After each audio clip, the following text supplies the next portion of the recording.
अगर आज विश्व के उस पर देखें तो सबसे प्रत्यक्ष उदाहरण आपको इजराइल का मिलता है।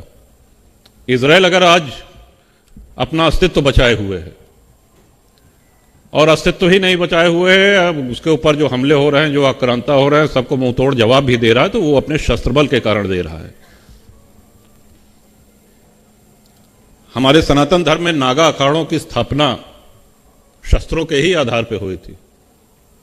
जब औरंगजेब ने काशी विश्वनाथ मंदिर तोड़वाने के लिए पहली बार हमला किया तो हमारे नागा संतों ने ही मुगल सेना को मुंहतोड़ जवाब दिया और उनको खदेड़ दिया उल्टा। ये अलग बात है कि 5 वर्ष बाद उससे कहीं बहुत बड़ी सेना लेकर के औरंगजेब आया और वो काशी विश्वेश्वर के उस धाम को तोड़ने में सफल रहा। एक धर्म के रूप में, एक संस्कृति के रूप में हर विद्वान यहां पे सभागार में जितने भी हैं वो आप मानेंगे दिया उल्टा। ये अलग बात है कि 5 वर्ष बाद उससे कहीं बहुत बड़ी सेना लेकर के औरंगजेब आया और वो काशी विश्वेश्वर के उस धाम को तोड़ने में सफल रहा।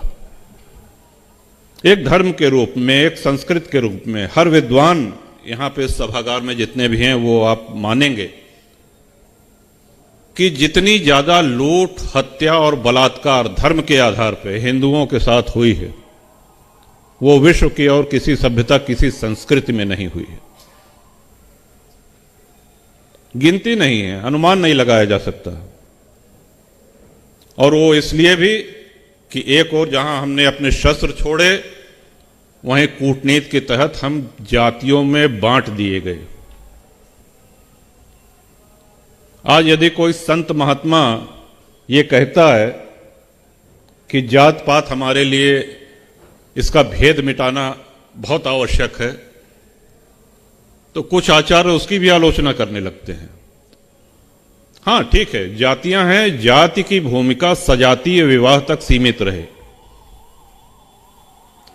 या चलिए यहां तक भी कर लिया जाए कि ठीक है, हम अमुक जाति के हैं, हमको प्रसन्नता है, हमको गर्व है, लेकिन दूसरी कोई जात हमसे छोटी है उसको कैसे नीचा दिखाएं। यहीं से हम अपने आप चाहे अनचाहे अपने धर्म को कमजोर करना शुरू कर देते हैं। मोहम्मद बिन कासिम पहला आक्रांता था जिसने भारत पे हमला किया, और युद्ध के बाद जब दोनों सेनाएं विश्राम करने लगी तो राजा दाहिर के पक्ष में जो सेना थी उसमें अलग अलग जगह चूल्हे जल रहे थे। तो उसने पूछा कि ये अलग अलग चूल्हे क्यों जल रहे हैं? अब खाना बन रहा है। हाँ खाना बन रहा है, तो एक स्थान पे क्यों नहीं? कहे साहब ये उस बिरादरी का है, ये उस बिरादरी का चूल्हा जला है, ये फला बिरादरी का है, इसका हाथ लगाया वो नहीं खाते हैं, वो छू लेंगे तो वो नहीं खाएंगे। तो बड़ी जोर से हंसा। उसने कहा मैंने भारत फतेह कर लिया, हिंदुस्तान फतेह कर लिया। और हम हैं कि आज तक इस ऐतिहासिक भूल को देखते हुए भी अनदेखा कर रहे हैं, समझते हुए भी नासमझ बन बैठे हैं। हां, ये सनातन एक नई करवट ले रहा है। अब आप लोगों में उत्साह देखने को मिलता है, नौजवानों में उत्साह देखने को मिलता है, बेटे बेटियों में उत्साह देखने को मिलता है। अब लोग खुल के बोल रहे हैं, बड़ा ही सकारात्मक है ये। लेकिन अभी भी बहुत कुछ करना है। नाम बिना लिए हम कहेंगे कि ये हैदराबाद का एक नेता है, उसने कहा कि 15 मिनट में पुलिस हटा दो तो 15 मिनट में पता चल जाएगा। हम सभी लोगों ने यह बयान सुना हो। ऐसा नहीं लगता कि काफी हद तक हम सामने चाहे जो कहें, लेकिन अगर हम बैठ के गंभीरता से सोचें तो ऐसा नहीं लगता है कि काफी हद तक उसकी बात सही है? अगर ऐसा हो जाए तो लगभग आधा हिंदू एक झटके में साफ हो जाएगा। है क्या हमारे पास? हम लड़ेंगे किस चीज से? हमने इकट्ठा क्या किया है? ये विचार करने की बातें हैं। ना हम वंश वृद्धि कर रहे हैं, ना हम शस्त्र संचय कर रहे हैं।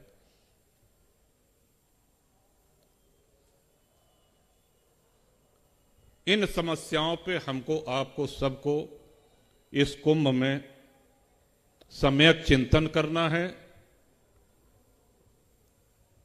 और यहां से हम अमृत की बूंदें ले जाकर के अपने समाज को दे सकें, उसे आगे बढ़ा सकें, तब तो हमारी और आपकी ये कुंभ यात्रा सफल मानी जाएगी।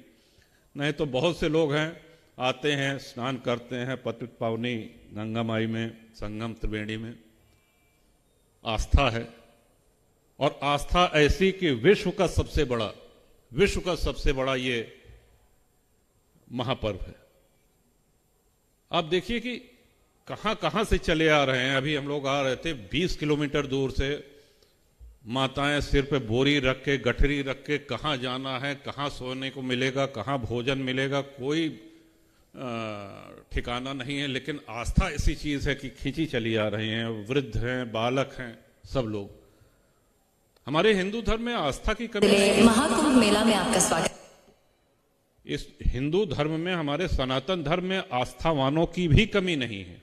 बस उस आस्था को एक दिशा देनी है। हम मंदिर जाएं, हम संतों के दर्शन करें, हम बोलें, तो एक ये विचार अवश्य रहे कि इससे हमारे धर्म का क्या भला होगा, क्या हमारा सनातन इससे मजबूत हो रहा है या नहीं, या हम उसमें कुछ योगदान अपना दे पा रहे हैं या नहीं। निजी पुण्यार्जन करना ठीक है, बहुत अच्छी बात है, सात्विकता बहुत अच्छी बात है, लेकिन ऐसा नहीं कि वो कहे साहब वो 12 ज्योतिर्लिंग के दर्शन कर लेहन, कहन अब चारों धाम कर लेहन, कहें साहब अब लहसुन प्याज छोड़ दे हैं, बड़ी अच्छी बात है।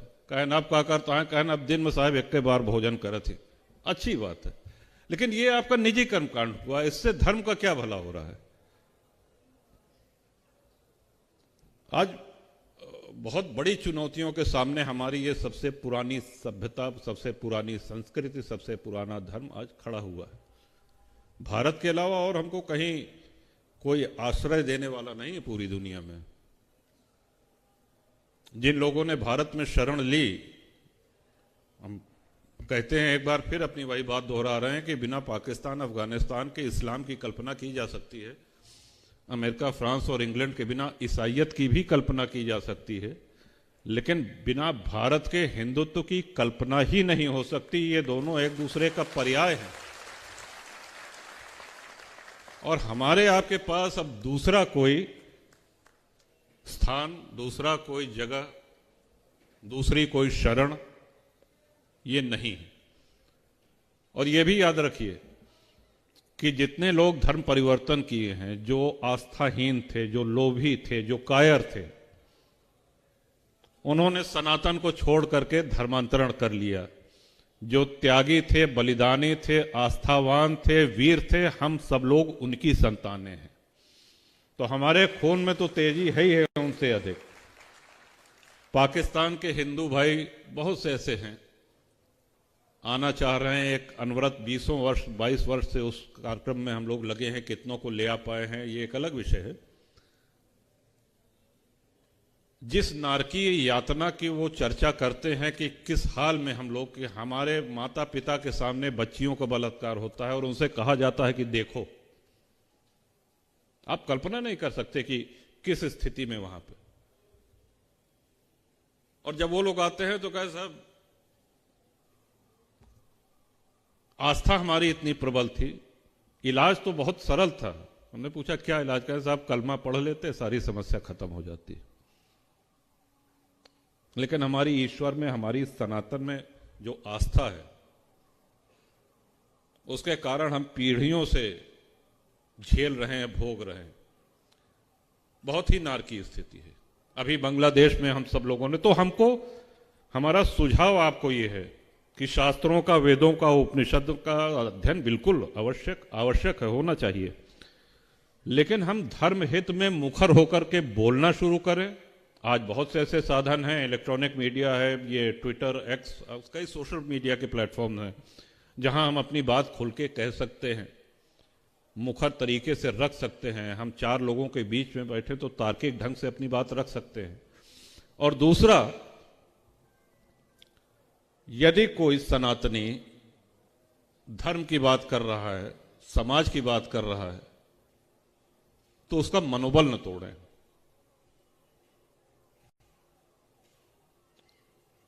कोई भी उद्योगपति, कोई पत्रकार, कोई व्यापारी, कोई राजनेता, कोई अधिवक्ता, कोई किसान, अगर वो हिंदुत्व के लिए मुखर होता है, थोड़ा सा बोलता भी है ना, तो चार हिंदू उसके पीछे पहले लग जाते हैं। ये कब के हिंदू हो गए हो, ये कब के बड़का हिंदू हो गए, अब इनके असलियत हमसे न कहुआ हुआ। मतलब अपने ही लोग जब प्रहार करने लगते हैं तो वो व्यक्ति टूट सा जाता है। तो आज हम लोग इस सभागार से दो निश्चय तो अपने मन में करके जाएं ही कि हमको और मुखरता से अपनी बात रखनी है, अपने धर्म, अपनी संस्कृति, अपने राष्ट्र की बात रखनी है। और दूसरा, अगर कोई वो बात रख रहा है तो हम उसका पूरा पुरजोर समर्थन करें, उसका उत्साहवर्धन करें। और ये आवश्यक है कि आने वाले दिनों में हमारा धर्म, हमारा राष्ट्र आज से कहीं बहुत अधिक मजबूत स्थिति में होगा। सिकुड़ते सिकुड़ते देखिए, आदि शंकराचार्य ने जो पीठों की स्थापना की भारत के चार कोनों पे, तब भारत का बंटवारा नहीं हुआ था, लेकिन उनको यह भान था कि भविष्य का भारत इतना ही बचेगा। हम और आप जन्म लेते हैं तो पूर्व जन्म के अपने अच्छे कर्म हैं कि अच्छे कुल परिवार में हम लोगों ने जन्म लिया, सनातन धर्म में जन्म लिया, भारत में जन्म मिला, ये हमारे आपके अच्छे कर्म, पुण्य कर्म हैं। लेकिन कुछ विशेष उद्देश्यों की पूर्ति के लिए प्रभु या ईश्वर वो श्रीमान पुरुषों को, महानुभावों को भेजते हैं धरती पर। स्वामी विवेकानंद जी, छत्रपति शिवाजी महाराज, स्वामी दयानंद सरस्वती, स्वामी रामकृष्ण देव परमहंस, एक बहुत लंबी सूची है ऐसे महानुभाव पुरुषों की। वो आए और निस्वार्थ भाव से उन्होंने धर्म के लिए, राष्ट्र के लिए काम किया। अपने सुख सुविधा को तिलांजलि देकर के उन्होंने सनातन को और मजबूती देकर के वो यहां से अपनी जीवन यात्रा पूरी करके चले गए। हम और आप सामान्य पुरुष हैं। हमको और आपको उनके बताए हुए, उनकी बताई हुई बातों को, और भगवान श्री राम और भगवान श्री कृष्ण ने जब लीला करी यहां पर, तो उन्होंने क्या क्या उपदेश दिए, क्या चाहते थे, उसके हिसाब से आचरण करके ही अपने देश को, अपनी राष्ट्र, अपने संस्कृति को, अपनी सभ्यता को और यहां तक कि अपने परिवार को सुरक्षित किया जा सकता है। मैंने बहुत अधिक समय ले लिया, लगता है कि अब समाप्त करना चाहिए। इस सभागार में उपस्थित सभी हमारे श्रद्धेय वरिष्ठ जन, आप सभी को हमारे सादर प्रणाम, अपनी माताओं को, बहनों को भी हमारे सादर प्रणाम, और छोटे भाई बहन जितने हैं उनको ढेर सारी शुभकामना। और हमारे इस वक्तव्य में जो आपको काम का लगा हो उसको आप ग्रहण करें और बाकी थोथा समझ के उड़ा दीजिए, लेकिन सार का ग्रहण अवश्य करिए। हम लोगों को एक नए भारत, एक बहुत सुदृढ़ सनातन का निर्माण करना है। और चलते चलते एक बात और, पश्चिमी संस्कृति कहीं ना कहीं हमारे दिल दिमाग पे छाई हुई है।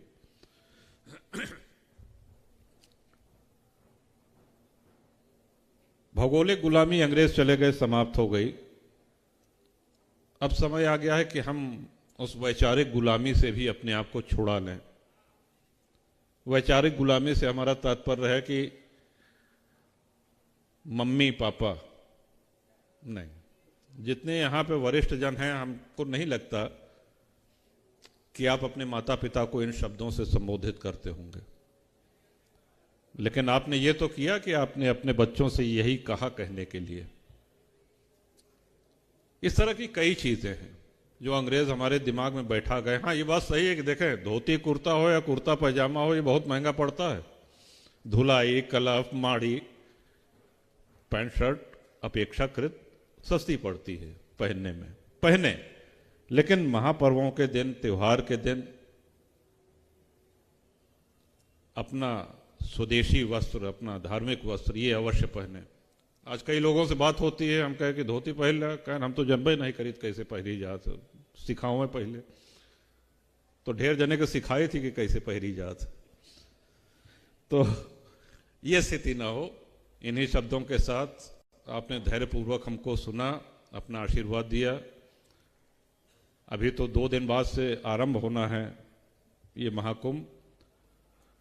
आदरणीय आशीष भैया को और पूरा दिव्य प्रेम सेवा मिशन जो कि हमारा परिवार है, ढेर सारी शुभकामनाएं, और आने वाले दिनों में ऐसी अमृत वर्षा होती रहे और हम लोग लाभान्वित होते रहें, इसी मंगल कामना के साथ बहुत बहुत धन्यवाद। जय सिया राम।